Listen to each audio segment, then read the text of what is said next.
ఈరోజు నేను మీతో మాట్లాడబోయేటువంటి అంశం ఏమిటంటే దేవుడు ఎక్కడ ఉన్నాడు. గత సందర్భంలో మనం కొన్ని విషయాలు తెలుసుకొని ఉన్నాము. దేవుడు ఎవరు అనేటువంటిది. ఇప్పుడు ఆ దేవుడు ఎక్కడ ఉన్నాడు అనేటువంటి విషయం కూడా మనం తెలుసుకోవాలి. దేవుడు ఎవరు, ఎక్కడున్నాడు, ఏ రూపంలో ఉన్నాడో అని తెలుసుకోకుండా మనం చేసేటువంటి సాధన ఏది ఉండదు. ఇప్పుడు ఒక డాక్టరు రోగికి ఔషధం ఇవ్వాలంటే ముందు రోగ లక్షణాలు తెలుసుకోవాలి. తెలుసుకున్న తర్వాతనే మనకు ఔషధాలు ఇవ్వడం, మందులు ఇవ్వడం జరుగుతుంది. కాబట్టి మనం కూడాను ఆ దేవుడు ఎవరు, ఎక్కడున్నాడు, ఏ రూపంలో ఉన్నాడు, మనం చేయవలసిన సాధనా విధానం ఏంటి అని తెలుసుకొని మన కార్యక్రమాలు, ఆధ్యాత్మిక కార్యక్రమాలు మొదలు పెట్టాలి. అది యోగం కానీ, ధ్యానం కానీ, పూజ కానీ, భజన కానీ, ఇంకేదైనా కానివ్వండి ఆధ్యాత్మిక కార్యక్రమం. ఈ వడ్ల గింజలు ఏముంది, బియ్యపు గింజ ఉంది. అదే మాదిరి ఈ శరీరం కూడా ఒక వడ్ల గింజతో సమానం. ఈ వడ్ల గింజ లోపల ఏముందో బియ్యపు గింజ, ఆ మాదిరి ఈ శరీరంలోనే ఆత్మ ఉంది. జీవాత్మనే ఆత్మ. ఈ శరీరంలో రెండు శక్తులు ఉంటాయి, సూక్ష్మమైన స్థితులు మనకు తెలియనివి. అంటే ఒకే కొమ్మ పైన హృదయంలో రెండు పక్షులు ఉంటాయి. ఒక పక్షి ఆత్మ, ఇంకొక పక్షి జీవాత్మ. ఈ జీవాత్మ ఆత్మ యొక్క స్వరూపమే. కానీ జీవాత్మకు ఆత్మ గురించి తెలియదు, మాయ ఆవరించి ఉంటుంది. కాబట్టి పరమాత్మకి ఈ యొక్క జీవాత్మ గురించి అంతా పూర్తిగా తెలుసు. జీవాత్మ కర్మలు చేస్తూ ఉంటుంది, మనం ఎప్పుడు కర్మలు చేస్తుంటాం. ఆత్మ గమనిస్తూ ఉంటుంది, దానికి ఫలితాలను అందిస్తూ ఉంటుంది ఆత్మ. తర్వాత జన్మ పూర్తి అయిన తర్వాత ఈ రెండు పక్షులు ఎప్పుడు మన శరీరంలో నిరంతరము ఉంటాయి. కాబట్టి దేవుడు మనకు చూడడం లేదు, మన శరీరంలో లేడు, ఇంట్లో దేవుని గూళ్ళో ఉన్నాడు, లేకపోతే దేవాలయంలో ఉన్నాడని అనుకుంటున్నాం. శరీరం బాహ్యంలో దేవుడు ఎక్కడా లేడు, నీ శరీరంలోనే ఉంటాడు. అదే ఆత్మ, అదే ఆత్మదేవుడు. అందరిలో సమానంగా ఉంటాడు. అది ఒక శరీరంలో కాదు, ఆత్మ ఒకటే, కానీ అన్ని శరీరాల్లో సమానంగా ఉంటుంది. సముద్రం ఒకటే, కానీ దాని నుంచి తరంగాలు ఎన్నో వస్తుంటాయి, బుడగలు వస్తుంటాయి, అలలు వస్తూ ఉంటాయి. సముద్రం ఒకటే. ఆ మాది కూడా దేవుడు ఒకే ఆత్మ అన్ని రూపాలలో అందరి శరీరాలలో ఉంటాడు. అంటే తానంతకు తాను ఆత్మ విడిపోయి చిన్న చిన్న సూక్ష్మ అణువులుగా తయారై అందరి శరీరాల్లో ఉంటుందన్నమాట. అది వడ్ల గింజ, బియ్యపు గింజతో పోల్చబడిందనమాట. దేవుని ఆత్మనే దేవుడు. ఆత్మే బ్రహ్మ స్వాత్మ సంస్థితం అని మన వేదాలు చెప్పబడింది. ఏ ఆత్మ అయితే ఉందే ఆత్మ బ్రహ్మనే. ఆ బ్రహ్మనే నీ శరీరంలో ప్రతిష్ఠ కాబడి ఉంది. ఏ విధంగా విగ్రహం ప్రతిష్ఠ చేయబడిందో ఆ విధంగా దేవుని నీ హృదయస్థానంలోనే ప్రతిష్ఠ చేయబడి ఉంది. ఆత్మే బ్రహ్మ స్వాత్మ సంస్థితం. అదే జీవుడు, అదే ఆత్మ. జీవవేద బ్రహ్మయో భవతి. నీ జీవుని నువ్వు తెలుసుకుంటే నువ్వు పరమాత్మని తెలుసుకున్నట్లే. ఆ పరమాత్మ నీలో ఉన్నాడని నీకు అర్థమవుతుంది. ఆ జీవజ్ఞానం తెలుసుకోవాలి. జీవజ్ఞానమే బ్రహ్మజ్ఞానము. ఎవరు తెలుసుకుంటాడో అటువంటి వాడు బ్రహ్మతో సమానం. ఇంకా నీకు ఏ పూజలు అక్కర్లేదు, ఏ ఆసనాలు అక్కర్లేదు, ఏ ధ్యానము అక్కర్లేదు, కార్యక్రమాలు అక్కరేలే. లోక మర్యాద కొరకు చేసుకోవచ్చు అంతే, కానీ నీకు అవసరం లేదు. ఏది సాధించాలో అది సాధించావు కాబట్టి ఇంకా ఏది నీకు అవసరం లేదు. ఏ కర్మ నీకు అంటదు. జ్ఞానికి, బ్రహ్మజ్ఞానికి, జీవజ్ఞానికి కర్మలు అంటావు. ఏ కర్మ చేసినా ఒకటే, చేయకపోయినా ఒకటే. చేసినవన్నీ కేవలం లోక మర్యాద కొరకు చేసినట్టుంటే కానీ నీకు కర్మ వాసనలు అంటావు. అది ఆ వడ్ల గింజతో పోల్చబడిందనమాట. కానీ దాన్ని కనుక్కోవడానికి సాధనలు కానీ పూజలు కానీ కాదు, జ్ఞానం ద్వారా తెలుసుకోవాలి. జ్ఞానమే ప్రధానమైంది. పరమాత్మ జ్ఞానం ద్వారానే తెలుసుకోబడతాడు, కానీ నీకు సాధనలతో కానీ కాదు. ఆ జ్ఞానమే మన ఆత్మజ్ఞానము, బ్రహ్మజ్ఞానము అంటాం. జ్ఞాననాం జ్ఞానముత్తమం. అన్నిటికంటే జ్ఞానం ఉత్తమైంది. ఆ జ్ఞానాన్ని సంపాదించుకోండి. జ్ఞానంలోనే మీకు పరమాత్మ స్వరూపం ఉంది. సంపూర్ణ జ్ఞాన స్వరూపమే పరమాత్ముడు. జ్ఞానంలోనే పరమాత్ముడు దాగి ఉన్నాడు. అందుకే మనకు గ్రంథాలు కూడా చెప్తారనమాట, జ్ఞానమే కైవల్యం అని. జ్ఞానదేవాతు కైవల్యం. కైవల్యం, మోక్షం రావాలన్నా నీకు జ్ఞానంతో రావాల్సిందే. శక్తులు సిద్ధులు కలగాలన్నా జ్ఞానంతో కలగాల్సిందే. ఆ జ్ఞాన రూపమే ఆత్మ. జ్ఞానం జ్ఞేయం జ్ఞానగమ్యం. జ్ఞానానికి గమ్యం ఏంటి? జ్ఞేయం. జ్ఞేయం అంటే ఏంటి? పరమాత్ముడు. ఆ పరమాత్మను తెలుసుకోవాలంటే జ్ఞానం ద్వారానే తెలుసుకోవాలి. జ్ఞానంలోనే పరమాత్ముడు అంతర్భూతమై ఉన్నాడు. మనము ఈ మధ్యకాలంలో జ్ఞానానికి అంతగా ప్రాధాన్యత ఇవ్వడం లేదు. కర్మలు, క్రియలు, కార్యాలు, బాహ్యంగా చేసినటువంటి కార్యక్రమాలకు భౌతికాలకి లౌకికాలకి ఎక్కువ మనం ప్రాధాన్యత ఇస్తున్నాం. జ్ఞానాన్ని ప్రధానమైనటువంటి మనం ప్రాముఖ్యత ఇవ్వాలి. జ్ఞానంతోనే సర్వం సాధ్యమవుతుంది. కాబట్టి ఈ వడ్ల గింజ బియ్యం గింజ ఆధారంగా మీరు నిర్ణయం తీసుకోవాలి. దేవుడు అందరిలో సమానంగా ఉన్నాడు. ఇప్పుడు మట్టి ఉంది, మట్టి అన్ని కుండలలో ఉంది, అన్ని కుండల్లో సమానంగా ఉంది మట్టి. మరి మట్టిలో కుండ ఉందా, కుండలో మట్టి ఉందా? మట్టి కుండ రెండు పరమాత్మనే. ఆ మాదిరి మనం మూలం నుంచి అర్థం చేసుకుంటూ రావాలి తత్వాన్ని. పైపైన కాదు, మూల జ్ఞానానికి వెళ్ళాలి. ఏ శక్తి అయితే నీ శరీరంలో ఉందో, నీ శరీరాన్ని ఊహించి కల్పించి ధరించి భరించి శరీరాన్ని ఆకర్షిస్తుందో అదే దేవుడు. ఏదో ఒక శక్తి నీలో ఉంది, అదే నీ శరీరాన్ని ఊహించింది, కల్పించింది, ఈ విధంగా నిర్మాణం చేసింది, ధరించింది. నీ శరీరాన్ని ధరించింది ఎవరు? ఆత్మశక్తి. భరిస్తూ ఉంది, నిన్ను ఆకర్షిస్తుంది. ఏదో ఒక ఆకర్షణ శక్తి నీలో ఉంది. ఆ ఆకర్షణ శక్తి ఆత్మ, అది నిన్ను నీ శరీరాన్ని ఆకర్షిస్తూ ఉంది. మ్యాగ్నెటిక్ ఉంటుంది, ఒక ఇనుప ముక్క ఉంటుంది. దాని దగ్గర మీరు మ్యాగ్నెటిక్ పెట్టండి, ఆ ముక్క కదులుతుంది. ఎందుకు? అక్కడ ఒక ఆకర్షణీయ శక్తి ఉంది, అయస్కాంతం ఉంది. అది ఉంది కాబట్టి అది కదులుతూ ఉంది. అదే మరి నీ శరీరం కదులుతూ ఉంది అంటే, చేష్టలు చేస్తూ ఉంది అంటే ఏదో ఒక శక్తి మనకున్నట్లు అంతరమున. అదే ఆకర్షణ శక్తి. ఆ ఆకర్షణ శక్తి ఏ జీవశక్తి, ప్రాణశక్తి. దాన్ని బ్రహ్మాండము అంటాం, దైవకణము అంటాం, దాన్ని సృష్టి బీజము అంటాం. ఈ మానవ శరీరానికి కావాల్సినటువంటి సృష్టి ఎలా జరిగిందంటే ఆ బీజం నుంచే జరిగింది. ఆ బీజం మన శరీరంలోనే ఉంది. దాన్ని దైవకణము, బ్రహ్మకణము అంటాం, బ్రహ్మాణువు అంటాం. దాని కొరకు ఇప్పుడు సైంటిస్టులు కూడా చాలామంది పరిశోధన చేస్తున్నారు. బిగ్ బ్యాంగ్ థియరీని మీరు వింటారు. ఆ బిగ్ బ్యాంగ్ థియరీలో భూమిలో కొన్ని వందల అడుగుల గుంత తీసి అక్కడి నుంచి పరిశోధన చేస్తున్నారు.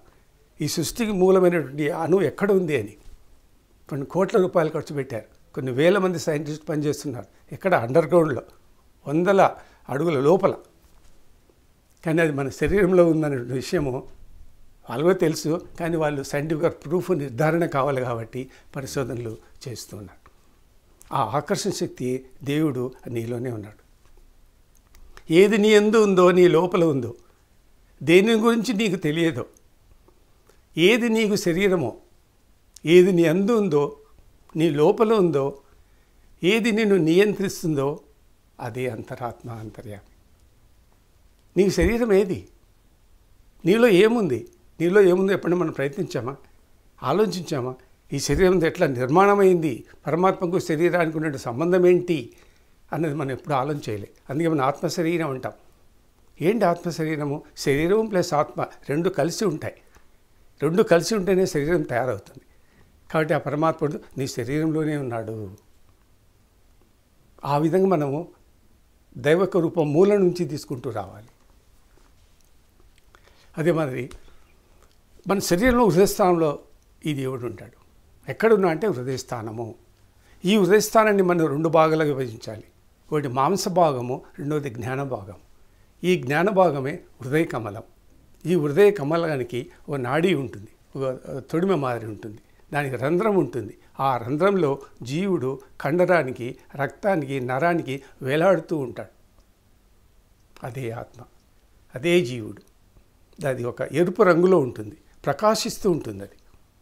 అది ప్రకాశిస్తుంది కాబట్టి మన శరీరం కూడా ప్రకాశిస్తూ ఉంది. ఈ శరీరం ఒక జడమైంది, కానీ ఆ ప్రకాశమైనటువంటి వస్తువు ఈ శరీరంలో ఉంది కాబట్టి ఈ శరీరం ప్రకాశిస్తుంది. కాబట్టి శరీరము పరప్రకాశమైంది. జీవుడు ఆత్మ అనేది స్వయం ప్రకాశమైంది. ఈ శరీరంలో లక్షల కోట్ల అణువులు ఉన్నాయి. అయిన జడణువులు, జడం, దానికి చైతన్యం లేదు. ఇన్ని అణువులలో దైవకణము, దైవాణువు ఒకటి ఉంటుంది. ఆ దైవాణువు వల్లనే మిగతా అణువులన్నీ పనిచేస్తున్నాయి. ఈ అణువు మిగతా అణువులకు జీవం పోసింది. మిగతా అణువులన్నీ ప్రకాశిస్తూ ఉన్నాయి. కాబట్టి ఈ హృదయ స్థానమే ప్రధానమైనటువంటి స్థానం. ధ్యానం చేసేటప్పుడు కూడా చాలామంది మూర్ధపిండం అని, సహస్రారం అని, ఎక్కడెక్కడ వేరు వేరు ప్రాంతాల్లో ధారణ పెట్టి ధ్యానం చేస్తూ ఉంటారు. కానీ ధ్యానం అనేది నీ ఏకాగ్రత, దృష్టి హృదయ భాగంలోనే ఉండాలి. ఇదే హృదయ క్షేత్రం, ఇదే ఆత్మక్షేత్రం, దేవుని యొక్క నివాస స్థలం అదే. అక్కడ ఒకటి వేలాడుతూ కదులుతూ ఉండు. చూడండి, ఎప్పుడు మనకి ఇక్కడ కదులుతూ ఉన్నట్టు ఉంటుంది హృదయ స్థానంలో. అదే జీవుడు, అదే పరమాత్మ యొక్క అంశ. కాబట్టి ఈ ప్రాంతంలో ముక్కిన గుండెకాయ అని ఉంటుంది. ఆ ముక్కిన గుండెకాయలో ఉంటుంది ఈ జీవాత్మ. అది ఉన్నంతవరకే శరీరం ఉంటుంది. ఆ జీవాత్మ బయటికి వెళ్ళిపోతూనే ఈ శరీరము పీనుగ శరీరంగా తయారవుతుంది. అంటే ఆత్మ శరీరం నుంచి వెళ్ళిపోతాడు. ఆ జీవాత్మనే జీవుడు. మరణం జరిగిన తర్వాత మనము చేసేటువంటి విచారణ ఆ ఆత్మ గురించే. మరణించిన తర్వాత మనం ఆలోచన చేస్తుంటాం. ఎవరి గురించి ఆలోచిస్తున్నాం? ఆ జీవుని గురించే. జీవుడు ఉండే వెళ్ళిపోయా అని అంటూ ఉంటాం. ఆ జీవుని గురించి మనం చేసేటువంటి ఆలోచన.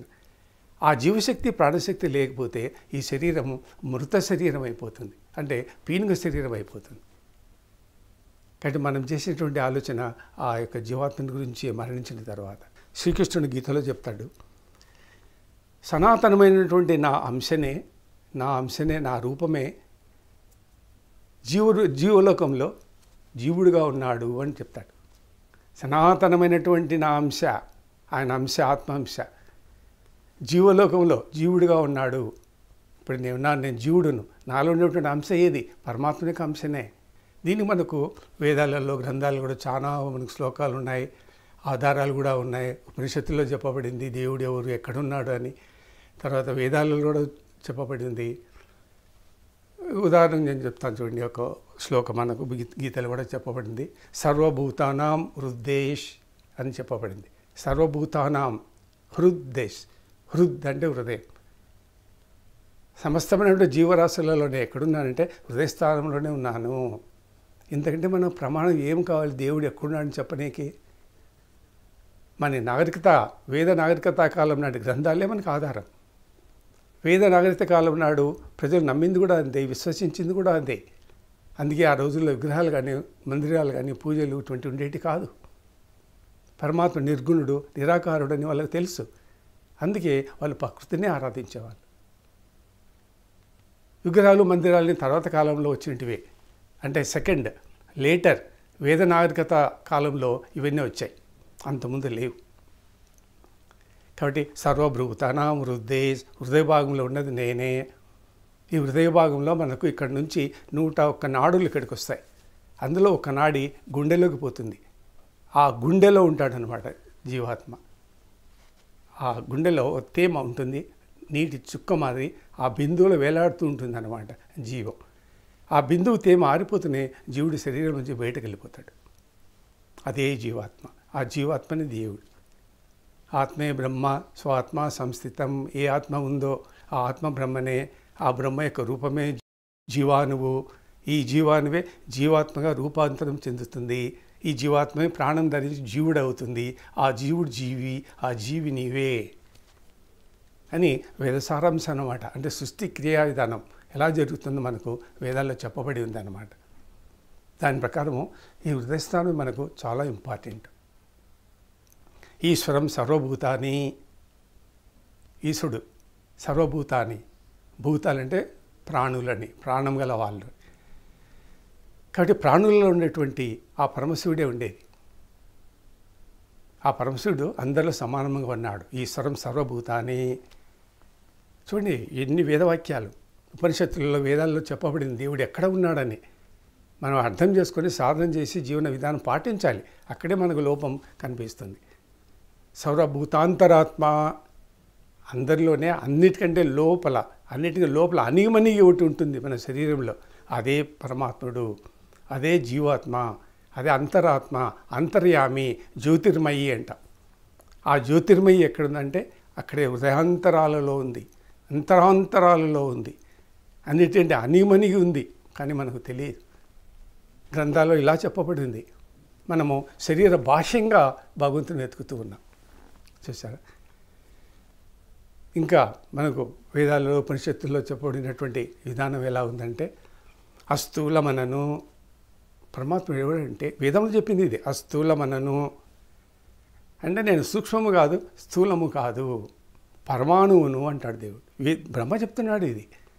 నేను ఎవరినంటే సూక్ష్మము, స్థూలం కాదు. మరి నా పరిణామం సైజ్ ఎంత? అస్థూలమనను. పరమాణువు కాదు, అణువు కాదు, మధ్య రకంలో ఉండేవాడిని. అటువంటి వాడిని నీ శరీరంలో నేనే ఉన్నాను. అశరీరం శరీరేషు. భగవంతునికి శరీరం లేదు, భౌతికం కాదు. నామం లేదు, రూపము లేదు. అశరీరం, నాకు శరీరం లేదు, ఆకృతి లేదు. శరీరేషు అంటే శరీరం ధరించి ఉన్నాను. చూడండి దాని మీద మర్మాలు, శ్లోకంలో మర్మాలు చూడండి. అశరీరి శరీరేషు అంటే శరీరం ధరించున్నాను అంటే మన శరీరాన్ని ధరించున్నాడు. అంటే అనురూపమే శరీరంగా రూపాంతరం చెంది, అంటే పరమాత్ముడి శరీరాన్ని నిర్మించి ఆ శరీరంలోనే పరమాత్ముడు ఉండి ఈ శరీరాన్ని నిర్వహణ చేస్తున్నాడు, పరిపాలన చేస్తున్నాడు అని అర్థం. అశరీరి శరీరేషు, నాకేమో శరీరం లేదు, భౌతికం లేదు, రూపం లేదు, అయినా శరీరం ధరించి ఉన్నాను, మీ శరీరమే నేను, మీ శరీరాల్లో నేనున్నాను అని అర్థం. చూడండి ఎంత లోతైనటువంటి అర్థాలు ఉన్నాయో మన గ్రంథాలలో. ఇవన్నీ కనుమరుగైపోయినాయి. వీని గురించి చెప్పేవాళ్ళు లేరు, సాధన చేసేవాళ్ళు కూడా లేరు. చాలా పురాతన అనాది అయినవాడు అన్నమాట పరమాత్ముడు. అనాదిత్వాత్ నిర్గుణత్వాత్, నేను చాలా అనాది అయిన వాడిని, అతి పురాతనమైనటువంటి వ్యక్తిని నేను. అనాదిత్వాత్ నిర్గుణత్వాత్, అయితే నేను ఎక్కడునంటే నిర్గుణంగా ఉన్నాను, ఏ గుణాలు నాకు లేవు, రూపము నాకు లేదు. అటువంటి లక్షణాలు గల నేను మీ శరీరంలోనే ఉన్నాను. అనాదిత్వాత్ నిర్గుణత్వాత్ అని దాని మీనింగ్ అన్నమాట. హస్తం శరీరస్థం, నేను దూరముగా లేను, దగ్గరగా లేను, మీలోనే ఉన్నాను. చూడండి, హస్తం శరీరస్థం, దూరంగా లేను, దగ్గరగా లేను, ఏదో తీర్థయాత్రలు పుణ్యక్షేత్రాలు అవసరం లేదు, అతి దూరంగా లేను, కానీ దగ్గర కూడా లేను, నీలోనే ఉన్నాను. చూడండి, ఆత్మనం ఆకాశ సంభూతం, ఈ ఆకాశం విశ్వమంతా నేనే, నా రూపమే ఇదంతా. ఆత్మ యొక్క రూపమే ఈ విశ్వమంతా. విశ్వం ఆత్మస్వరూపమే, శరీరం అంతా కూడా ఆత్మస్వరూపమే. బహుశా ప్రజా ఏవా అంటే నేనే అనేక రూపాలలో అనేక ఆకారాల్లో ఆవిర్భవిస్తాను, ఆవిర్భవించి ఈ సృష్టిని పరిపాలన చేస్తాను అని అర్థం. చూసారా, ప్రాణం జీవం రెండు పరమాత్మే. జీవో బ్రహ్మ, చూడండి అర్థం చేసుకోండి. జీవో బ్రహ్మ, నీ జీవో, నువ్వు జీవివి, నువ్వు జీవుడవు. ఆ జీవుడు ఎవరు? బ్రహ్మ. చూడండి, జీవో బ్రహ్మ, నీకు ప్రాణం ఉంది, ఆ ప్రాణం ఎవరు? అది కూడా నేనే, ప్రాణో బ్రహ్మ. చూసారా, జీవో బ్రహ్మ ప్రాణో బ్రహ్మ, ఆ రెండు కూడా ఊపిరి, ఊపిరి కూడా పరమాత్ముడే. చూడండి, ఊపిరి ప్రాణము అంతా పరమాత్ముడే. మనోమయం ప్రాణమయం, భూరూహ భూరూపం, మనస్సు నేనే, ప్రాణము నేనే, పృథ్వీ భూరూపం అంటే పృథ్వీ రూపం అంటే భౌతిక రూపం అన్నమాట. జడ శరీరం అంటే స్థూల శరీరం అన్నమాట, ఆ స్థూలం కూడా నేనే.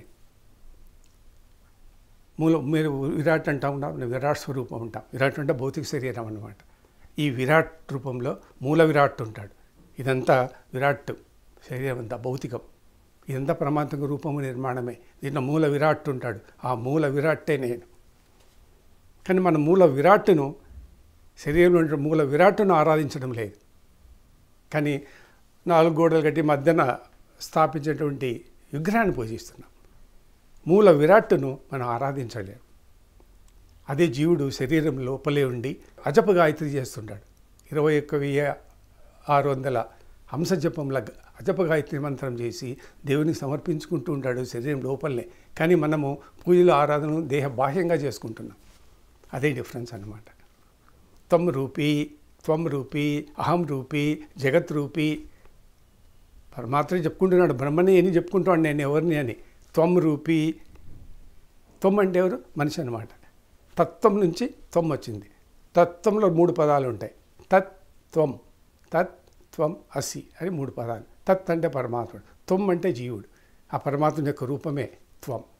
త్వం రూపీ, అహం రూపీ, అహం అని మనం అంటూ నేను నేను అంటుంటాం, అహం బ్రహ్మోస్మి అంటుంటాం.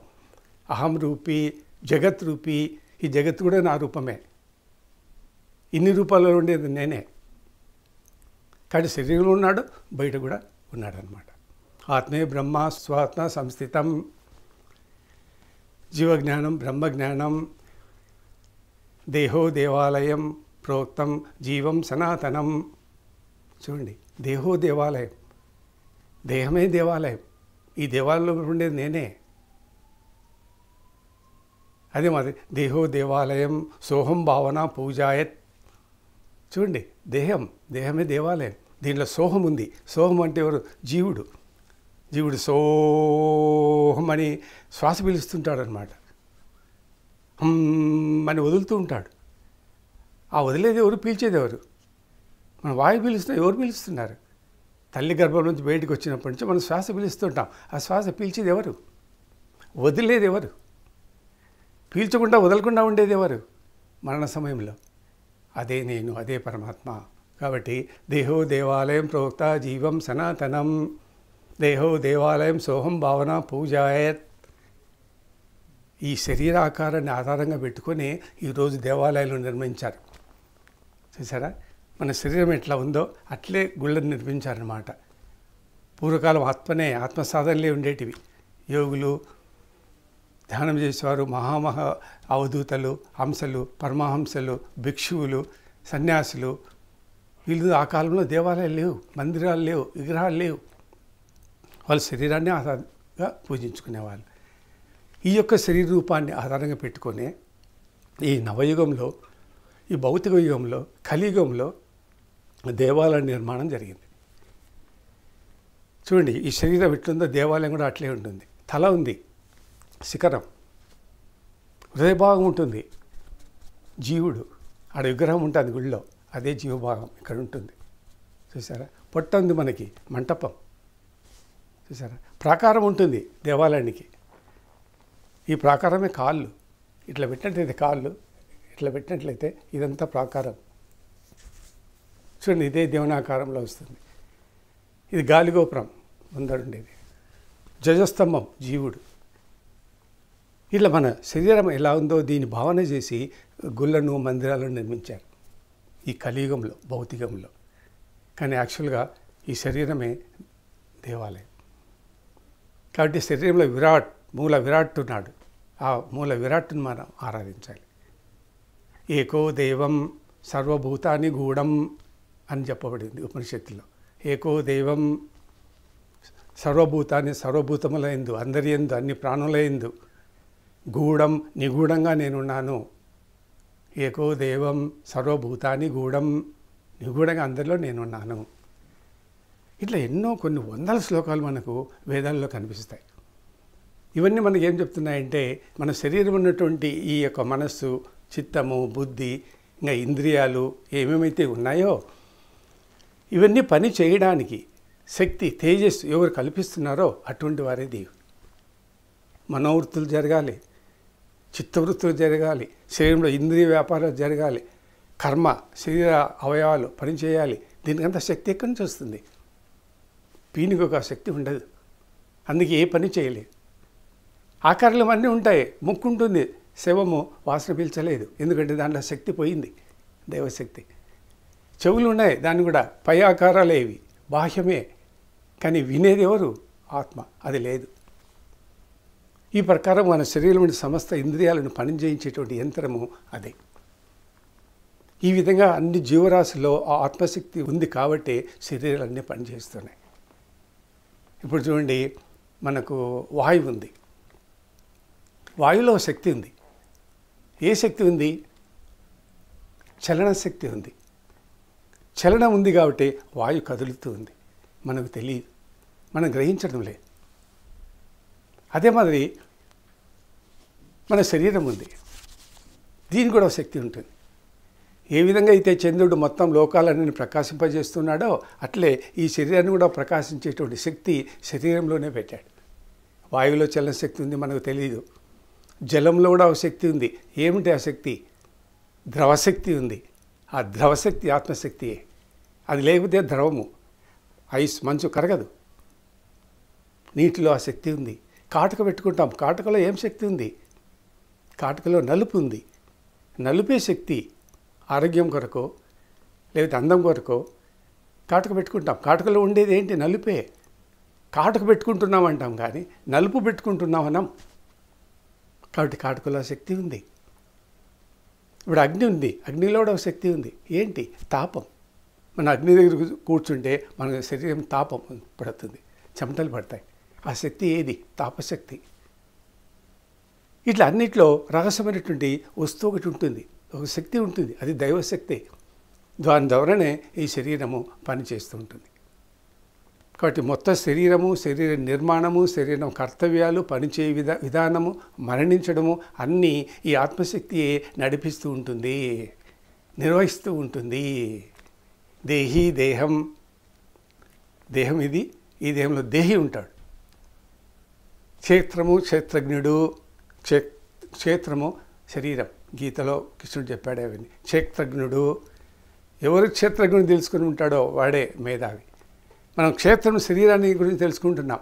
శరీరాభిమానం ఎక్కువ, శరీర కర్మలు చేస్తుంటాం, శరీరం పైన ప్రేమ ఎక్కువ, శరీర అభిమానం ఎక్కువ. అది కాకుండా దాని లోపల ఉండేటువంటి శక్తిని మనం అర్థం చేసుకోవాలి. శరీరం జడమైంది, దీని చైతన్యం లేదు, కానీ ఆ చైతన్యం లోపల ఉంది. ఆ చైతన్యం గురించి తెలుసుకోవాలి. ఈ శరీరం నశించిపోతుంది, శవమవుతుంది, కానీ నీ శరీరం లోపల చైతన్యం ఉంటుంది. ఆ చైతన్యం శరీరాన్ని విడిపోతుంది. చూసారా, ఆ జడం ఏది, ఆ చైతన్యం ఏది మనం కనుక్కోవాలి. కాబట్టి ఈ శరీరానికి రూపం ఉంది, అరూపము ఉంది, భౌతికం ఉంది, అభౌతికము ఉంది, ఆత్మ ఉంది, శరీరము ఉంది. ఇన్ని శక్తులతో కూడి ఈ శరీరం పనిచేస్తూ ఉంటుంది. ఆ రహస్య విధానాన్ని మనం అర్థం చేసుకోవాలి. శక్తి అనేది కర్మలో, కార్యంలో ఉంటుంది. ఇప్పుడు డాన్సర్ అంటాం. డాన్సర్లో ఏముంది? డాన్స్ ఉంది.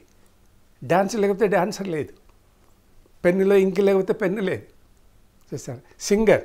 సింగర్లో పాట లేకపోతే పాటగాడు కాదు, వాడు సింగర్ కాడు. వానిలో నేను శక్తులు అన్నమాట. ఇవన్నీ దైవశక్తులు. అన్నీ ఒకే ఆత్మ నుంచి ఇవన్నీ వేరే రూపాలలో ఆవిర్భవించాయన్నమాట. బహుశా ప్రజా ఏవా, అనేక రూపాలలో నేను ఆవిర్భవించి ఈ సృష్టిని నడిపిస్తాను అని ఆత్మ యొక్క డ్యూటీలను మనకు వేదాల్లో చెప్పబడింది. బ్రహ్మ, పరబ్రహ్మ, విష్ణువు, చూసారా, ఇంద్రుడు, ఈ ప్రకృతి శక్తులు, ఇవన్నీ నా యొక్క ఉపాధులే అని వేదాల్లో చెప్పబడింది. ఇవన్నీ నా యొక్క ఉపాధి రూపాలే. ఇవన్నీ వేరే దేవతల శక్తులు కాదు. బ్రహ్మ నేనే, ఇంద్రుడు నేనే, శివుడు నేనే, విష్ణువు నేనే, ప్రకృతి నేనే, ఇంద్రుడు నేనే, ప్రకృతి వృత్తులను నేనే. ఒకే శరీరం, ఒకే శక్తిని అన్ని రూపాలుగా ఆవిర్భవించి ఈ సృష్టిని నడుపుతూ ఉన్నాను. అదే మాదిరి మన శరీరం ఉంది. ఈ శరీరం లోపల అన్ని శక్తులు నడిపేది ఆత్మశక్తియే. కళ్ళు, ముక్కు, నోరు అవన్నీ నడిచేది ఎట్లా నడుస్తున్నాయి? ఏ శక్తితో నడుస్తున్నాయి? ఏ శక్తితో నడుస్తున్నాయో ఆ శక్తినే మనము ఆత్మ అంటాం. అదే దేవుడు. ఆత్మనే దేవుడని మీరు గ్రహించుకోవాలి. కాబట్టి 33 కోట్ల దేవతలు కానీ ఎవరైనా కానీ వీళ్ళందరూ ఒకే ఆత్మ నుంచి ఉద్భవించిన వారే. కాబట్టి త్రిమూర్తులు కూడాను ఆత్మ శక్తి నుంచి వచ్చిన వాళ్ళే. ఈ ప్రకారంగా మీరు ఆత్మ గురించి అర్థం చేసుకోండి, దేవుని గురించి తెలుసుకోండి. ఇప్పుడే మీరు ఏదో దేవుని ప్రార్థిస్తుంటారు, ఆరాధిస్తూ ఉంటారు, కానీ ఏ లక్షణాలు ఉండాలో కూడా మీకు చెప్పాను. దాని ప్రకారము మీరు ముందుకు సాగండి. మరొక విషయంలో, కొత్త విషయంతో మళ్ళీ కలుసుకుంటాం. అంతవరకు నమస్తే.